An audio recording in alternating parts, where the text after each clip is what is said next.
Hello po mga kababayan, si Dante Maravillas. Pag-usapan natin ito mga kababayan na controversy about Pax Silica. Siguro nabasa na din ninyo mga kababayan, ang daming mga nagsasalita against proposed Pax Silica dyan sa Clark City sa Pampanga. At karamihan sa mga kontra po, yung mga individuals associated sa mga DDS at nagsipaglabasan kung ano-anong mga page, mga kababayan sa Facebook na nagsasagawa ng mga commentaries opposing the establishment nitong Pax Silica sa Tarlac pala ito. Ito siya mga kababayan, ang itsura ng Pax Silica. Ang ganda. Yan po. Kaya lang hindi masyado malinaw.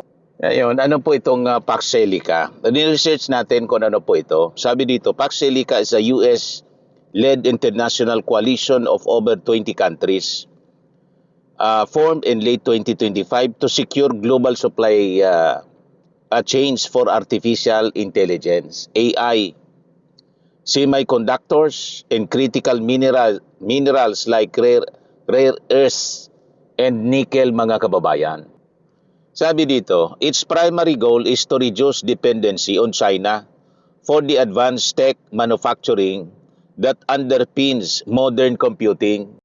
Now you know kung bakit kontra ang napakarami dito sa ating bansa. Malamang yung mga pages na nagpapakalat ng mga disinformation, misinformation tungkol po dito sa Pax Silica, funded ng China na naman. Madidiado kasi sila, mga kababayan. Ito lang sabi ko sa inyo, itong China, ayaw nilang tayo umunlad. Kasi pag umunlad tayo, mahirapan na sila sa kanilang claims dito. Lalo't ang mga investors dito, mga kababayan, Amerika, European Union, Japan, Israel, and other countries mga kababayan. Ito yung mga founding members noong last year, 2025, as of December 2025, countries signatories dito po sa Pax Silica.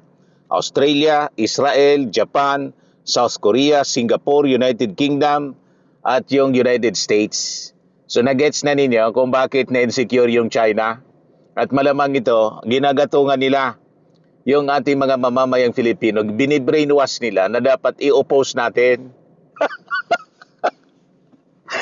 Naglitawan po yung kung ano-anong mga commentaries, analysis. Tinatakot po yung ating mga kababayan na uubusin daw yung tubig. I-oversupply tayo ng tubig dito sa Pilipinas. Sa Davao nga, lumubog sa baha, mga kababayan kahapon, pero malayo man yung Davao. Yung Central Luzon, mga kababayan, sobra-sobra yung tubig. So bakit natin ipagkakait na yung sobrang tubig, mga kababayan, kung pwedeng pakinabangan ng mga investors? Anyway, yung tubig na sobra sa Central Luzon, ang nangyayari po, lumulubog yung Metro Manila. Di ba? So kung yung Pax Silica may gagawing development doon at nangangailangan ng tubig, do sila na po ang gagamit ng excess water natin. Mag-establish sila ng water impounding po doon. Then yung sobra papakinabangan ng mga neighboring communities. 4,000 hectares mga kababayan yung kailangan nila for this development, na yung mga investors po ay mga big countries all throughout the world. Now you know kung bakit ayaw ng mga, alam na ninyo kung ano-anong grupo dito sa Pilipinas. Lalo na yung mga pro-China. Nag-react po, pati si Amy Marcos, nagsalita na mamaya, play ko po yung sinasabi ni Amy Marcos. Late 2025, early 2026, yung mga signatories po na mga investors dito, Netherlands, Qatar, United Arab Emirates, India, Sweden, Finland, at saka yung ating bansa, Pilipinas, which joined in April 2026 as the 13th member. Pang-13 pala tayo mga kababayan na member yung Pilipinas at ang napili na maging hub, tayo po dito sa ating bansa. Di ba napakapalad natin para mapili bilang hub? Mid-2026, signatories Norway, European Union, Germany, Greece, Argentina, Chile, Costa Rica, El Salvador, Kazakhstan, in Panama. Observers in guest Canada, Estonia, in Taiwan. Now you know kung bakit insecure, mga kababayan, yung China, kasi sila yung apektado. Magiging competitor nila tayo sa semiconductor and AI, mga kababayan. At lalo, kasama sa sumama na dito, as observer and guest, yung Taiwan, na kiniklaim nila mga kababayan kasi yung Taiwan, as a province. At sabi ko sa inyo, pag natuloy ito, siyempre may interest to protect the hub ng iba't ibang mga bansa kasi may investment sila dito.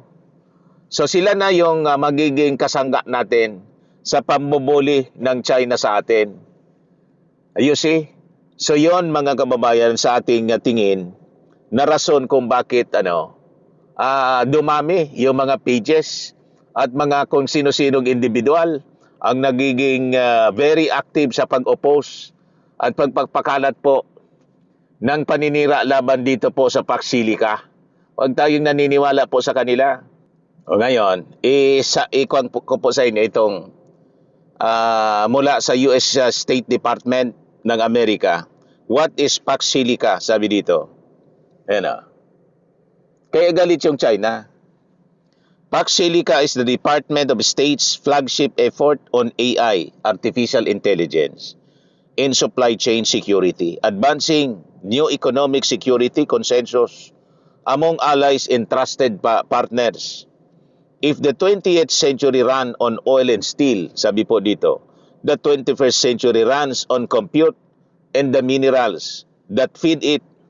This historic declaration hails a new economic security consensus, ensuring aligned partners build the AI ecosystem of tomorrow. From energy and critical minerals to high-end manufacturing and models. Nakita ninyo kung bakit sinisiraan po nila?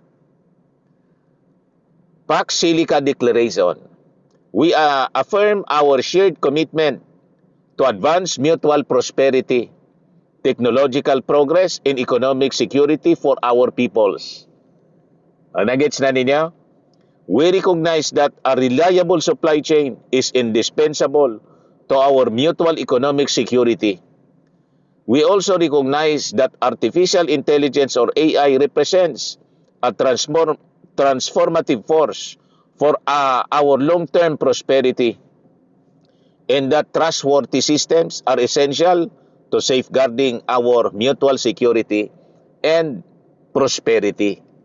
Malinaw po ang agenda nito, hindi lang economic prosperity kundi security ng ating region. Kaya nagre-react po yung China. At yung China nagpupundo ng mga grupo sa social media para i-oppose, mga kababayan, ang presence ng AI hub sa Clark City, sa Pampanga, sa Tarlac pala ito, mga kababayan. So sabi dito, we recognize that the technological revolution in AI is accelerating, increasingly recognizing the world economy and reshaping global supply chains. We believe that economic value and growth will flow through in across all levels of the global AI supply chain, driving historic opportunity in demand for energy, critical minerals, manufacturing, technological hardware, infrastructure, and new markets not yet invented. In this spirit, we declare our shared vision to deepen our economic partnership through shared efforts on investment, security, practices, infrastructure, and incentives. We encourage efforts to partner on strategic stacks of the global technology, supply chain, including but not limited to software applications and platforms, frontier foundation models, information connectivity, and network infrastructure compute and semiconductors, advanced manufacturing, transformation logistics and minerals, refining and processing, and energy.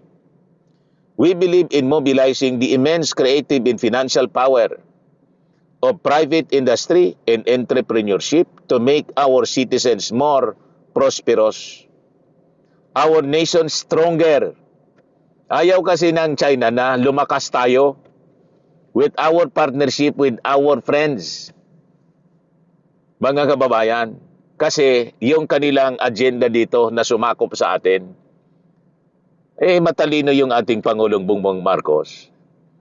In-engage niya yung ating mga kaibigang mga bansa.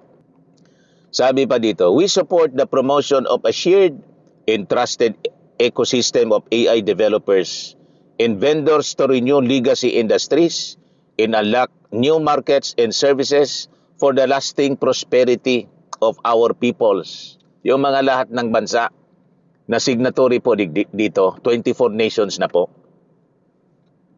Pang 13 po tayo. Kaya masyadong nagre-react mga kababayan ang China dito. We believe that the true economic security requires reducing excessive dependencies and forging new connections with reliable partners and suppliers committed to fair market practices. At the same time, we will endeavor to provide access to trusted partners to the full stack of technological advancements that are shaping the AI economy. We understand the importance of addressing non-market practices that undermine innovation and fair competition. We believe that coordination is essential to protect private investments from the market distortions of overcapacity and unfair dumping practices and to preserve a level playing field for innovation and growth.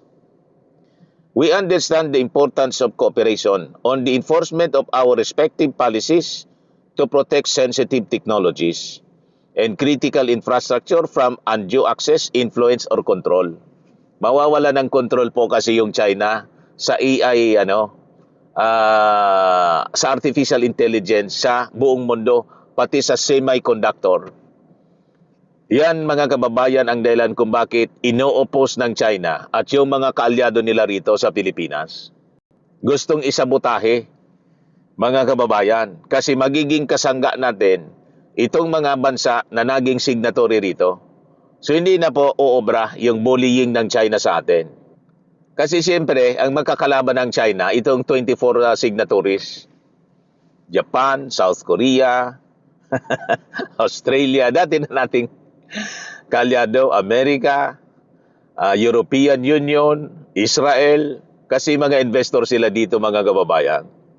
Sabi pa dito, we seek to build and deploy trusted information networks, including information and communication technology, systems, fiber optic cables, and data centers. Through this cooperation, we pursue a comprehensive economic partnership to build an economic security order based on trust, technological complementarity, shared interest, and shared commitment to a more prosperous future. Ang mga signatories dito mga kababayan, basahin ko sa inyo, Argentina, Australia, Chile, Costa Rica, El Salvador, European Union, Finland, Germany, Greece, India, Israel, Japan, Kazakhstan, Netherlands, Norway, Panama, Philippines, Qatar, Republic of Korea, Singapore, Sweden, United Arab Emirates, United Kingdom. Tapos non-signatory participant yung Taiwan. And observer na rin mga kababayan yung Canada. Ma-isolate yung China kasi po. Kaya yung mga propaganda mga kababayan, sinasabi nila na pati yung power supply daw natin maapektuhan, yung supply ng tubig natin o ubusin, hihigupin.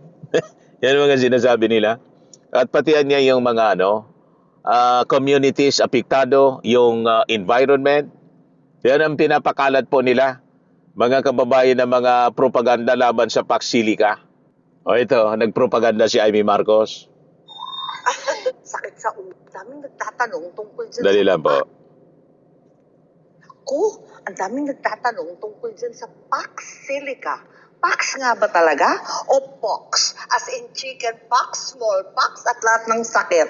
Sakit sa ulo. Nung una, ang sabi, North Luzon Corridor, mag-i-invest daw ng bilyon-bilyon yung mga Amerikano. Tuwan-tuwa naman tayo kasi kahit papano magkakaroon ng manufacturing, maraming trabaho, datong para sa Pilipinas. Abay, nagbago na. Ngayon, Pax Silica o pox nga ba? Dahil, ang sabi nila, napakarami daw na inaasahan ng mga rare earth na kinakailangan sa automotive, sa computer, sa mobile, lahat yun nangangailangan ng mga rare earth panggawa ng mga magnet at iba pa.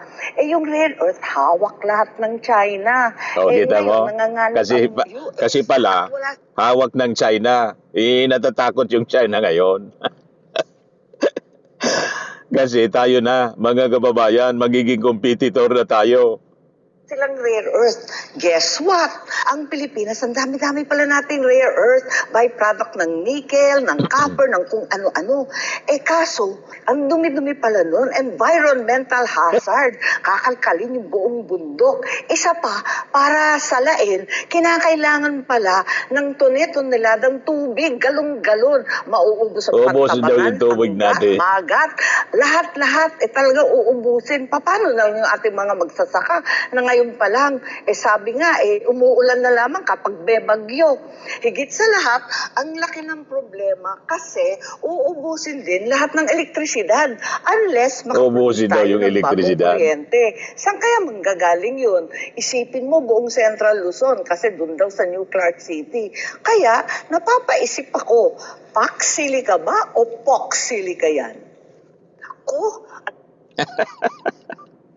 Huwag kayong naniniwala sa babaeng ito. Puro panira po, propaganda.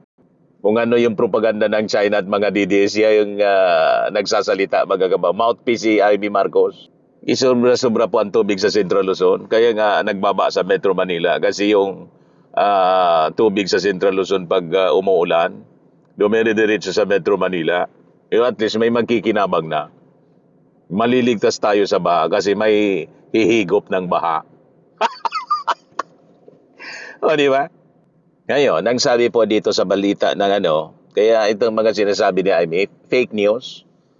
Sabi ng Basis Conversion Authority, Development Authority ito, BCDA, the Pax Silica Tech Hub in Tarlac plans to build its own energy infrastructure to power its projected 3 gigawatt daily requirement. So maglalagay silang sarili nilang energy infrastructure. So, hindi tayo mawawala ng kuryente kasi sila magpo-produce ng sarili nilang kuryente. So, sabi dito sa report ng ABS-CBN, the Tech Hub envisioned to host AI infrastructure data centers in advanced semiconductor manufacturing facilities is expected to start construction in the first quarter noong 2028. Sabi po ni BCDA President Joshua Bingkang. Of course, sabi ko nga po, we want to be responsible with this development. We don't want also to compete with the power supply that is earmarked for the residential, for the general population. Kaya nga po, nagsimula na kami. Una, clean and green. Yun po ang hinaharap ng mga ganitong industries. Ayaw nila yung mga fossil fuel run na power plant. Gusto nila clean and green. So ito pong project na to, ay nasa loob ng Clark. Ang ibig sabihin, magiging embedded power plant sila. Authorities earlier announced that a Saudi firm is working on a 500 megawatt solar farm inside New Clark City, while Japanese and Korean firms have also inquired about possible clean energy investment in the Pax Silica Hub. Sabi po ni Bingkang. Nakita na ninyo? With this project pa, ang mangyayari ay mapapahaba pa natin. Mapapababa pa natin kasi magiging embedded na siya. It's like a power supply, a generator right next door. So marami siyang makakat na mga charges. So we are working that on that kind of environment to make sure we have the power. And we are working right now to study yung plant, clean fuel din po yan. Bingkang also dismissed worries over PAX Silica's expected high water consumption and other environmental woes in the building data centers, noting that the tech hub would only host around 2 data centers as the government prefers to have more space for high-value manufacturing jobs. Ang target namin dyan ay surface water harvesting. Yung excess na na tubig, i-harvest nila po. Gagawa sila ng impounding. Napakalaking impounding pond. Yung tubig ulan, surface water, yung galing sa ilog, galing sa mga kabundukan na pag umulan, diretso sa Metro Manila, i-harvest nila yon. Surface water harvesting. Ang gusto natin magkaroon tayo ng impounding technology with 65 to 90 million liters per day. Pero yung initial design na ginawa namin ay nasa 120 million liters per day. Pwede naman na siya i-ramp up, sabi po niya. Kaya huwag kayong naniniwala doon sa mga kwentong kutsiro po ni Jaime Marcos na hihigupin na yung mga katubigan at mawawala na ng tubig yung tao. Ang daming tubig po dito sa ating bansa, kaya nga tayo laging binabaha. So yung surface water, i-harvest po nila. Hindi igupin, mga kababayan, kundi yung excess water, i-harvest nila po. Surface water, mga kababayan. Ibig sabihin, sapat yung tubig na nandoon at kung may surplus kami, pwede pa namin ito i-share sa mga communities around. Kita ninyo? Puro misinformation, disinformation, propaganda ang ginagawa po nila, mga kababayan.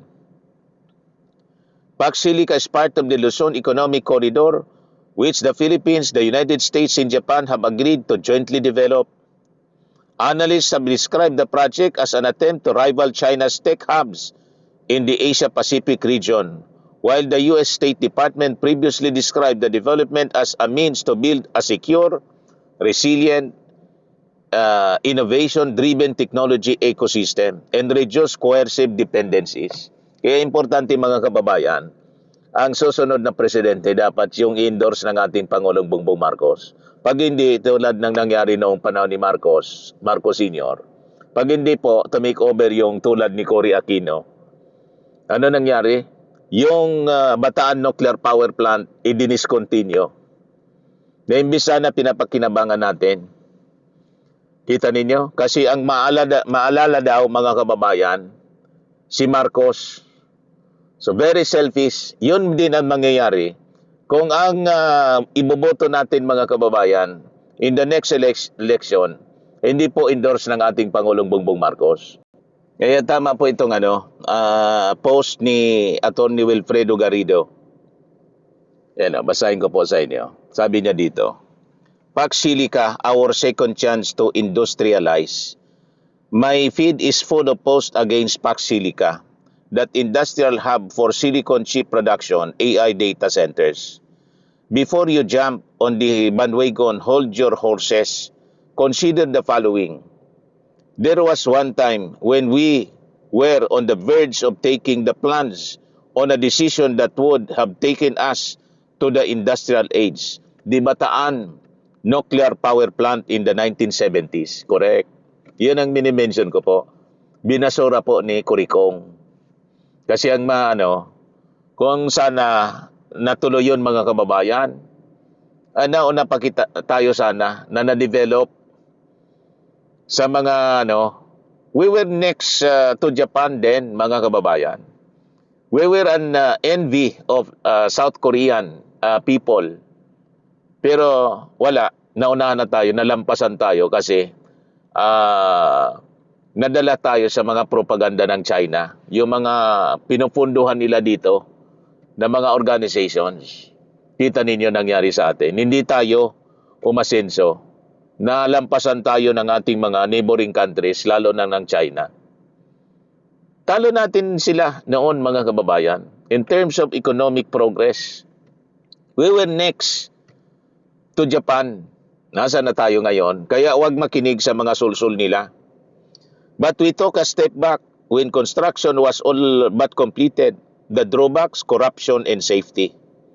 The first was a fait accompli, and we ended up paying for it anyway without without it producing a single watt. As to the second, the BNPP was designed to withstand a magnitude 8 earthquake. There has not been such an earthquake in Bataan in 50 years, and that is how much time we wasted worrying. Sige lang yung worry natin, wala man nangyaring ganong lindol, tulad ng sinasabi nila.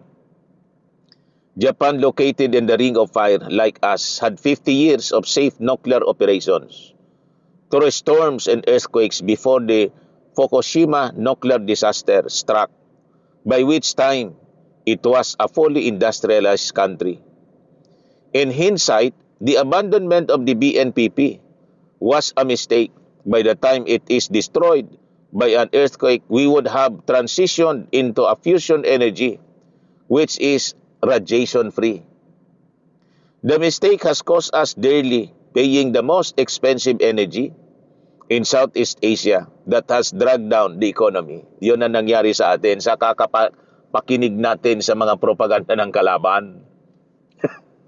Yung mga kalaban natin, neighboring countries, lalo na po yung China, yung other countries natin na na walang interest sa atin, pinapabayaan tayo na mag-progress. Pero yung China po, puro paninira sa atin ang ginagawa. Pati yung politika, ini-infiltrate nila para maging submissive po sa kanila yung mga political leaders natin. Di ba? Yun ang ginagawa nila. So sabi niya, Pax Silica project is our second chance to jumpstart our development, but it requires two things, electricity and water. Na-address na po ito kasi magbibuild silang sarili nilang power plant. Then sources of water will harvest the surface water. So yung mga apprehensions po na-address na, mga kababayan. So saan na tayo kukuha ng tubig? We have plenty but much of it flows out to the sea. We need more dams. The major dams closest to Tarlac are the Pantabangan and San Roque dams, which are aging and under capacity. Why not construct bigger dams and make them produce electricity too, thereby hitting two birds with one stone? Sabi niya po, experts need to look into this. The answer to Pax Silica conundrum is not knee-jerk, no. It is construction of a nuclear power plant or more dams or boss. Unless we make the right decision, we will always be laggards in Southeast Asia. Magiging laggards po tayo, behind tayo palagi. Pag namakinig tayo dito sa mga negative people, na puro reklamo, puro tuligsa, mga kababayan, puro negativities ang maririnig natin, puro kontra. O di ba, mga kababayan? Ito po, magkikreate pa siya ng, sabi dito, estimated 130,000 to 190,000 high-quality jobs over the next decade through advanced manufacturing, semiconductor production, and clean energy industries. Itong Pax Silicang ito. So magkikreate siya ng jobs para sa ating mga mamamayang Pilipino. So wag tayo basta po nakikinig sa mga propaganda nila, lalo yung galing sa mga sa mga DDS groups at yung mga hindi mga kilala na mga pages na naninira po. Massive yung kanilang propaganda. Sinisiraan po itong Pax Silica. Huwag kayong nakikinig po sa kanila. Makinig kayo sa mga legit na mga sources ng information. Okay po mga kababayan, so yun lang po ang ating short video ngayon. Ako po si Dante Maravillas. Bye-bye. God bless.